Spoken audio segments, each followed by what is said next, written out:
Pagdating naman dito mga ka-idol, so may area pa rin si Jones TV ito na tinataniman po ng talong. At ito na po ngayon mga ka-idol. So yan. So nakaka-recover na din kahit paano. So nakaraang dahon mga ka-idol, ganito ang sistema. So yan. Nakatulad yan mga ka-idol. Kinakain talaga yan. So nung na-sprayan ko ng mga ka-idol, ito na po ang maging kalabasan niya. So bago yan. At yun, dandahan yan, makaka-recover. So ganyan lang. So yan mga ka-idol. O di ba? Bago to mga ka-idol at yan po ang maging resulta. So sa mga tinatanim ko dito na saging, ito may tumutubo na. So ito ang area ni Jones TV kung saan siya pinutulan ng kahoy.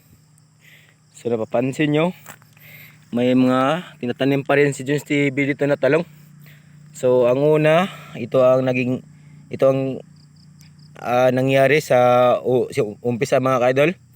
At ngayon, ito na po mga ka-idol. So kasi ginamitan po natin ng spray. So yan.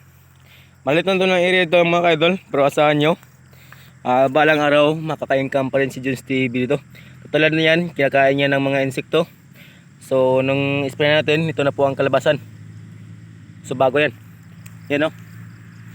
So okay talaga siya mga ka-idol. Diskarte lang talaga. So pag may time ako dyan, linisan ko rin yung area na yan para mataniman po ng saging at saka yung mga pwedeng pagkikitaan. So halika dito. I-share ko naman sa inyo dito yung mga matanda kong talong, kung kumusta na ba sila. So ito ang saging ni Jones TV na pinutulan ko idol at pinapakita ko sa inyo. Ano yun, tag-initin mga ka-idol. So ito na po siya ngayon. So asahan nyo, may mga tumutubo naman dyan. Yun po ang maging isang beneficiary bilang isang ka-farmers. So dito na side, tinataniman ko po na ng sugarcane o tubo. Tanim lang. Ito na mga kaloy idol. Paano ba magpaparecover si Jones TV?